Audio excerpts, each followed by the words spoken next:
Last part में हमने देखा था कि माइक और डेव ने उन गुलाम ह्यूमंस को आजाद कर दिया था, लेकिन तभी एक सिटी का सेनापति उन्हें पकड़कर एक ब्लाइंड डेट पर ले गया था, जहां उस शहर की राजकुमारियां ब्लाइंड डेट के नाम पर कैंडिडेट्स को पीट रही थी।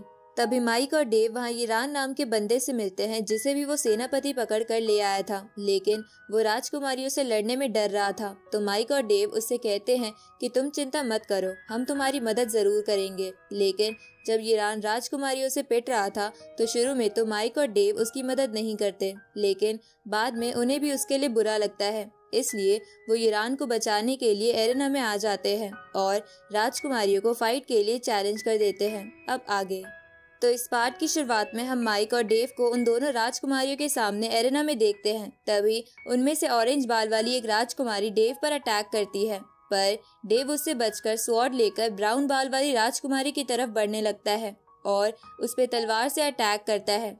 इधर माइक भी विंड ब्लेड से ऑरेंज वाली राजकुमारी पर बार बार अटैक करने लगता है, जिससे बचने के लिए वो राजकुमारी इधर उधर भागती है। इस तरफ ब्राउन वाली राजकुमारी डेव की ओर तेजी से भागती है, लेकिन डेव उसे अपनी सील से कैद कर लेता है। लेकिन वो राजकुमारी अपनी फिजिकल पावर से उस सील को तोड़ देती है, जिसके बाद वो डेव को लात मारने की कोशिश करती है, पर डेव अपने सामने शील्ड बना लेता है। इस तरफ माइक ऑरेंज वाली पर फायर अटैक करने लगता है, लेकिन वो तो माइक के अटैक से बच के डेव पर अटैक करने चली जाती है। लेकिन माइक तुरंत ही उसके सामने आकर उसे बहुत तेज पंच मारता है, जिस पंच के इम्पैक्ट से माइक और डेव भी नीचे गिर जाते हैं और डेव की शील्ड भी डिस्ट्रॉय हो जाती है। इसलिए मौका पाके ब्राउन वाली राजकुमारी उन दोनों को अपने पंजे से घायल करने की कोशिश करती है, लेकिन वो दोनों तुरंत ही टेलीपोर्ट करके दूसरी जगह आ जाते हैं, जिसे देखकर उस मैच को देख रही ऑडियंस हैरान हो जाती है।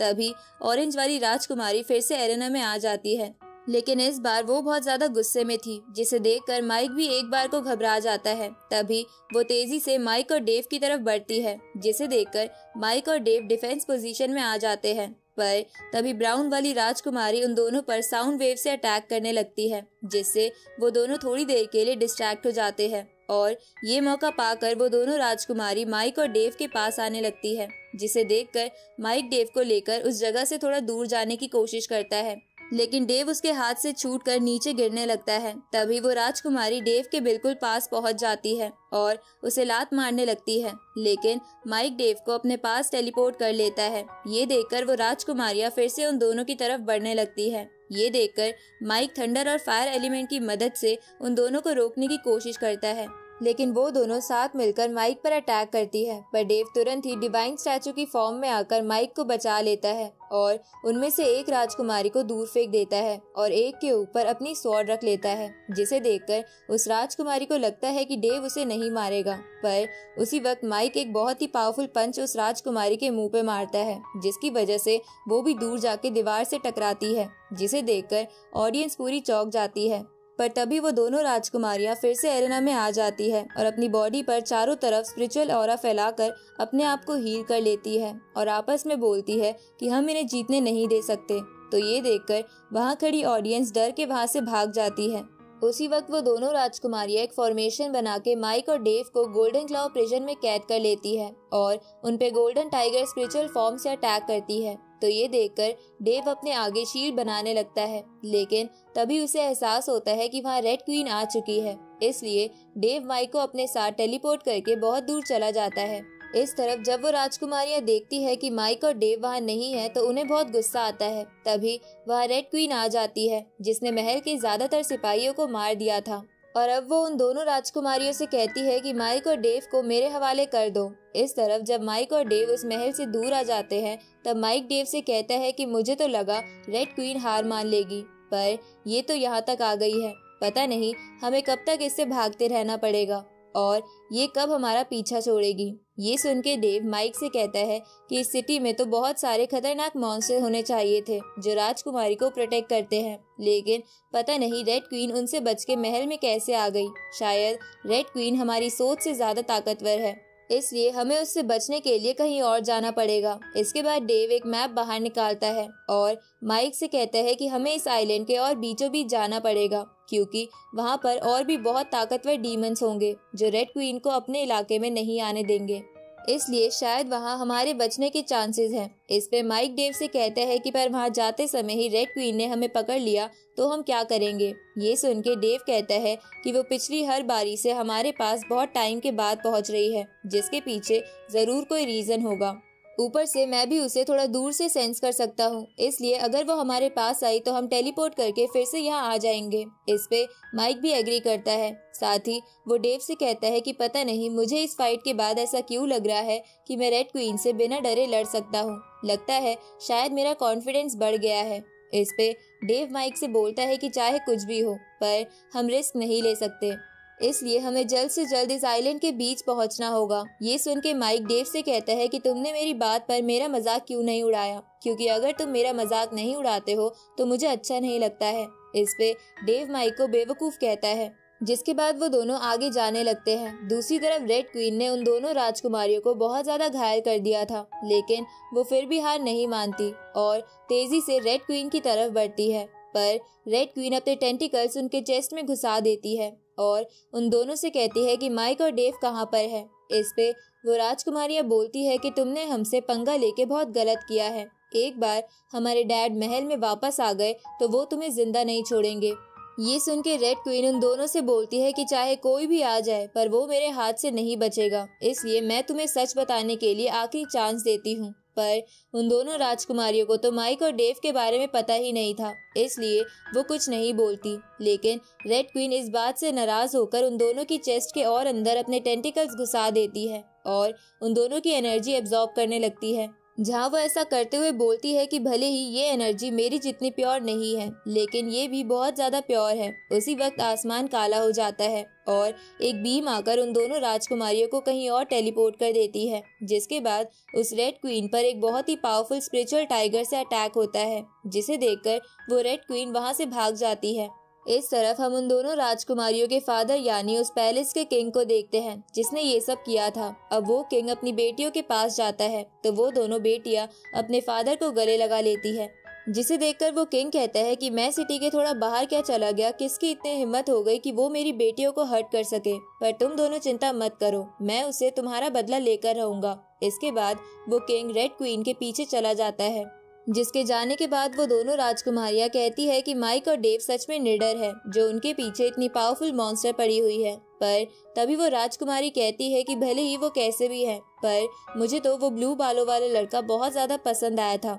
इस पे दूसरी राजकुमारी कहती है कि हाँ, मुझे भी वो दूसरा लड़का बहुत पसंद आया, पर पता नहीं हम उन्हें दोबारा देख पाएंगे या नहीं। इस पे ब्राउन वाली राजकुमारी कहती है कि अगर वो वापस यहाँ ना आए तो हम उन्हें ह्यूमन वर्ल्ड में ढूंढने जरूर चलेंगे।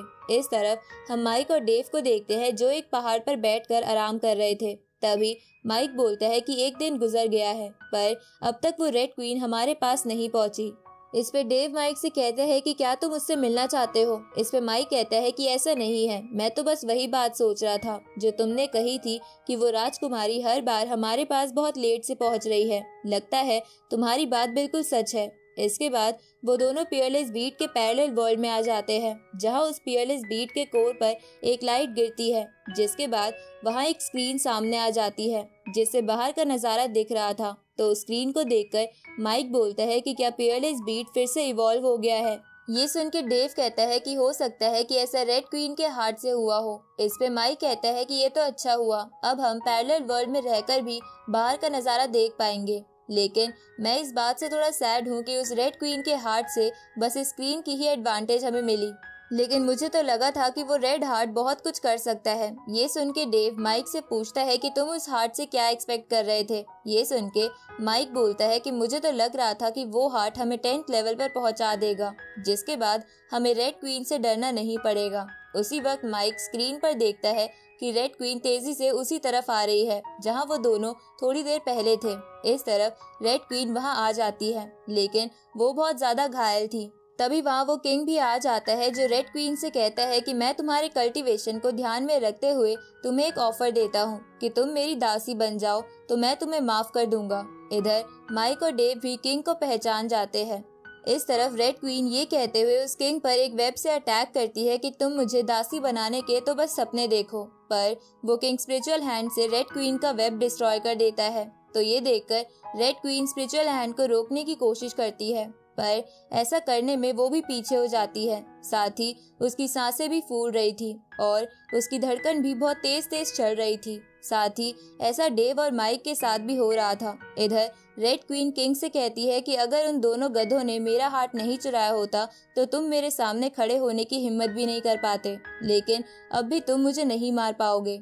लेकिन ये सुन के किंग रेड क्वीन से कहता है कि तुम्हारा कल्टीवेशन भी अच्छा खासा है, साथ ही तुम हेवनली मॉन्स्टर ब्लड लाइन से हो, जिस ब्लड लाइन से आज तक मैंने एक भी मॉन्स्टर नहीं देखा है। इसलिए मैं तुम्हें पकड़कर एंसेस्टर हॉल को दे दूंगा, क्योंकि वहाँ के एल्डर्स जरूर तुम में इंटरेस्टेड होंगे। इधर ये सुन के माइक को बहुत गुस्सा आता है। दूसरी तरफ रेड क्वीन अपने घाव को हील कर लेती है, जिसके बाद वो अपनी 2 स्वॉर्ड निकालती है और किंग को गाली देते हुए उस पे अलग अलग डायरेक्शन से अटैक करने लगती है। लेकिन किंग तो उससे आराम से बचे जा रहा था। लेकिन तभी रेड क्वीन बहुत ही पावरफुल अटैक किंग पे करती है, पर किंग इस अटैक से भी 6 टाइगर विंग की मदद से बच जाता है। तो 6 टाइगर विंग को देखकर माइक और डेव समझ जाते हैं कि वो किंग मून गॉड लेवल पर है। इधर रेड क्वीन किंग पर एक स्लैश अटैक करती है, लेकिन किंग उससे बच जाता है और पीछे से रेड क्वीन को पकड़ने की कोशिश करता है। तो ये देखकर रेड क्वीन सैक्रिफाइस टेक्निक का इस्तेमाल करके अपने चारों ओर शील्ड बना लेती है और किंग को भी दूर कर देती है। लेकिन किंग फिर से उसके पास आके उससे क्लोज कॉम्बैट फाइट करने लगता है। इधर माइक कहता है कि ये सैक्रिफाइस टेक्निक बहुत ज्यादा पावर बढ़ा देती है। तभी किंग भी उस टेक्निक को देखकर थोड़ा सावधान हो गया। इस पे डेव बोलता है कि इस टेक्निक के जरूर साइड इफेक्ट भी होंगे, इसलिए मुझे डर है कि शायद रेड क्वीन किंग को नहीं हरा पाएगी। ये सुन के माइक डेव से कहता है कि क्या तुम्हें रेड क्वीन की फिक्र हो रही है।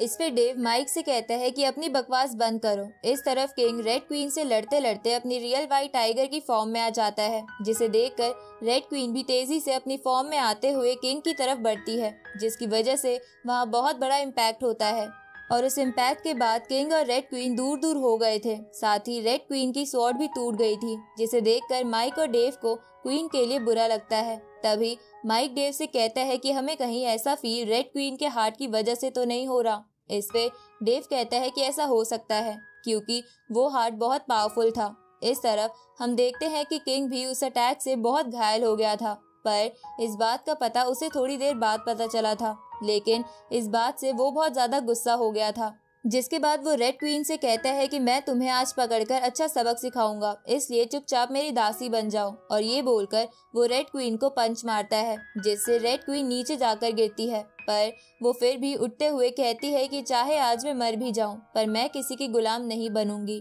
अब ये बोल के वो रेड क्वीन फिर से किंग की तरफ बढ़ती है, जिसे देखकर माइक और डेव एकदम से रेड क्वीन को रुकने को कहते हैं। और इसी के साथ ये पार्ट यहीं खत्म होता है।